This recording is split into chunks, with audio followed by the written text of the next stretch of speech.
Hello दोस्तों, कैसे हैं। आज की इस वीडियो में हम कुछ ऐसी कंडीशंस की बात करेंगे जिसमें मर्मर्स इंक्रीज़ होते हैं या डिक्रीज़ होते हैं। तो देखिए, ये कंडीशन कौन कौन सी है। जैसे स्टैंडिंग पोजीशन है या वॉल्सल्वा है। तो इसमें होता क्या है कि स्टैंडिंग पोजीशन में ब्लड लोअर एक्सट्रीमिटीज़ में एक्यूमुलेट हो जाता है, ज़्यादा इधर हो जाता है, जिसकी वजह से प्रीलोड कम हो जाता है। और वॉल्सल्वा में भी क्या होता है, वॉल्सल्वा एक कंडीशन होती है कि इसमें एपिग्लोटिस क्लोज हो और उसके अगेंस्ट हम एक्सपायरेशन करें तो यहाँ पे प्रेशर बढ़ेगा, जिसकी वजह से भी प्रीलोड कम हो जाएगा। और फिर इसमें देखिए, जब प्रीलोड कम होगा तो कुछ कंडीशंस ऐसी हैं जिसमें मर्मर इंक्रीज होगा। तो देखिए वो कौन सी है। Mitral valve prolapse.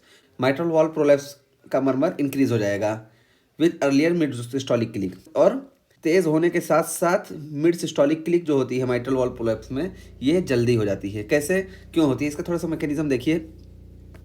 ये नॉर्मल ये वाला जो है, ये हमारा वॉल लीफलेट है और ये हमारा पेपलरी मसल्स है ये, और ये कॉर्डा टिम्पनाई है। और जब यही वीक हो जाती हैं या कुछ होता है तो देखिए माइट्रल वॉल इस तरह से हो जाता है, यूँ वाला, ये वाली कंडीशन। तो इसको हम बोलते हैं माइट्रल वॉल प्रोलैप्स। और ये मोस्टली जो होता है ये बीच में होता है, S1 और S2 के बीच में, इसीलिए इसको हम बोलते हैं मिड सिस्टोलिक मर्मर। लेकिन अब इसमें जब प्री लोड कम हो गया, यानी हार्ट की साइज़ छोटी हो गई वेंट्रिकल की, जिसकी वजह से ये जल्दी प्रोलैप्स कर जाएगा, जिसकी वजह से मिड सिस्टोलिक मर्मर जल्दी हो जाएगा और इंक्रीज भी हो जाएगी इसके मर्मर में। और फिर क्या है, हाइपरट्रॉफिक कार्डियोमायोपैथी। हाइपरट्रॉफिक कार्डियोमैथी में भी कि जो मर्मर होता है वो भी इंक्रीज हो जाएगा। क्यों? क्योंकि जब हाइपरट्रॉफिक कार्डियोमायोपैथी में प्रीलोड कम होगा तो देखिए ये ऑब्स्ट्रक्शन ज़्यादा हो जाएगा। अगर प्रीलोड ज़्यादा रहता तो यहाँ पे ये ज़्यादा फैलेगा, लेकिन अगर प्रीलोड कम हो जाता तो आप देखिए ये कुछ इस तरह से हो जाएगा, जिसकी वजह से ये जो ब्लड फ्लो के लिए पाथवे है कम हो जाएगा, जिसकी वजह से मर्मर में इंक्रीजमेंट हो जाएगा।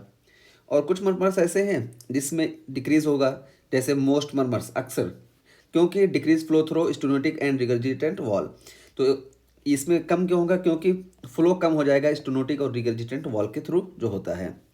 और पैसिव लेग रेज, अगर हम लेग को पैसिवली ऊपर करते हैं तो क्या होगा, उससे प्री लोड बढ़ जाएगा। प्री लोड जब बढ़ेगा तो यानी लेफ्ट वेंट्रिकुलर वॉल्यूम बढ़ गया। या इसी तरीके से सिक्वेटिंग पोजीशन है। सिक्वेटिंग पोजीशन क्या है? जब लेटने की एक पोजीशन होती है सिक्वेटिंग पोजीशन, उसमें बिल्कुल सिकुड़ के लेटते हैं। तो इन दोनों कंडीशन में प्री लोड इंक्रीज होगा। और इसमें देखिए सिक्वेटिंग पोजीशन में आफ्टर लोड भी इंक्रीज हो जाएगा। तो इन दोनों कंडीशन से हो गया क्या, मोस्ट मर्मर्स इंक्रीज हो जाएंगे। क्यों इंक्रीज होंगे? उसका ये रीज़न है कि increase flow through stenotic and regurgitant valve. जब प्री लोड बढ़ेगा तो फ्लो बढ़ जाएगा, जब फ्लो बढ़ेगा तो मर्मर्स की इंटेंसिटी इंक्रीज हो जाएगी। और कुछ मर्मर्स ऐसे हैं जिसमें कमी आ जाएगी, जैसे माइट्रल वॉल प्रोलैप्स, क्योंकि जब ये बढ़ेगा माइट्रल वॉल प्रोलैप्स में इसकी साइज़ बढ़ जाएगी। जब प्री लोड बढ़ेगा तो ये माइट्रल वॉल प्रोलैप्स लेट होगा with later mid systolic click. तो मिड सिस्टोलिक क्लिक जो होगी वो भी लेट हो जाएगी, क्योंकि ये जब बड़ा हो जाएगा तो ये वॉल लिफलेट जल्दी बल्ज नहीं करेंगे और माइट्रल वॉल प्रोलैप्स थोड़ा लेट होगा। और हाइपरट्रॉफिक कार्डियोमायोपैथी, और हाइपरट्रॉफिक कार्डियोमायोपैथी में भी मर्मर कम हो जाएगा। क्यों? क्योंकि ये चौड़ा हो जाएगा और यहाँ से फ्लो आसानी से हो जाएगा। और उसके बाद है हैंड ग्रिप। हैंड ग्रिप में क्या होगा, आफ्टर लोड बहुत ज़्यादा इंक्रीज हो जाएगा, क्योंकि रेजिस्टेंस बढ़ जाएगा। जब रेजिस्टेंस बढ़ेगा आफ्टर लोड इंक्रीज होगा, उसकी वजह से reverse flow across aortic wall, aortic wall से रिवर्स फ्लो ज़्यादा हो जाएगा। तो इंक्रीज लेफ्ट वेंट्रिकुलर वॉल्यूम, तो लेफ्ट वेंट्रिकुलर वॉल्यूम का इंक्रीजमेंट हो जाएगा। इसकी वजह से क्या होगा, देखिए इंक्रीज किस किस चीज़ में होगा, most other left sided murmurs, सारे लगभग लेफ्ट साइडेड मर्मर इंक्रीज हो जाएंगे, जैसे एओर्टिक रिगर्जिटेशन है, माइट्रल रिगर्जिटेशन है, वेंट्रिकुलर सेप्टल डिफेक्ट है। इन सब कंडीशंस में ये बढ़ जाएगा। और डिक्रीज किन कंडीशंस में होगा, एओर्टिक स्टेनोसिस में। क्यों? क्योंकि decrease trans aortic valve pressure gradient.